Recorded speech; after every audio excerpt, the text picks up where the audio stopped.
Welcome everyone. Very nice to see you all here. My name's Alison Evans and I'm Director of ODI, and it's my great pleasure to welcome you to this event today. Malcolm's looking at me strangely. Is something wrong with the mic, or is it okay? It's okay. Welcome to those of you in the room, and also welcome to our 100+ people who are watching this online.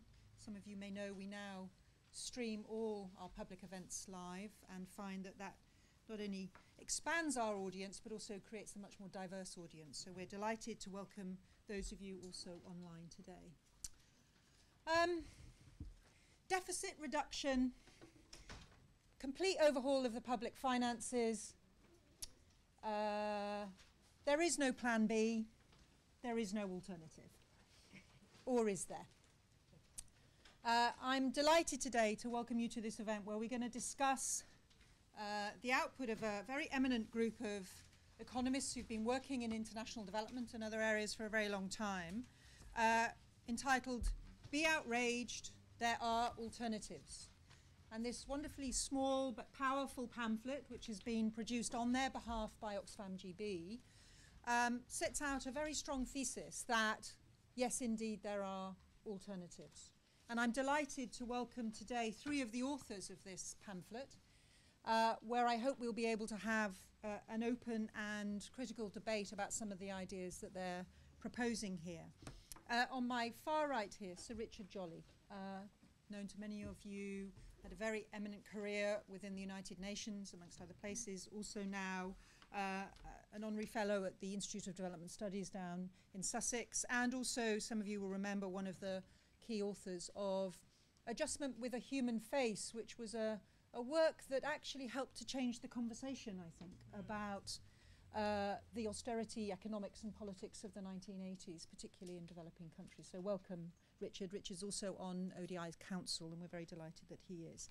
On my immediate right, Stephanie Griffiths-Jones, who's Financial Markets Director at the Institute for Policy Dialogue at Columbia University, now also a Research Associate of ODI, which we're delighted that she's working with us on a number of projects at the moment. There are seats in the front if you would like.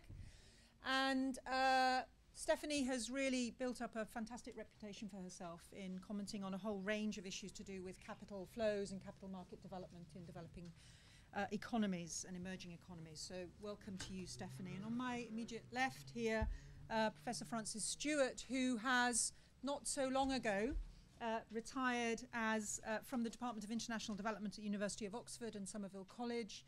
Frances will be known to many of you as having been a fantastically influential thinker and author in the area of human development, of poverty and inequality over many years, and was also a contributing author on Adjustment with a Human Face. So we're delighted to have the 3 authors here with us who represent this larger group of authors behind Be Outraged.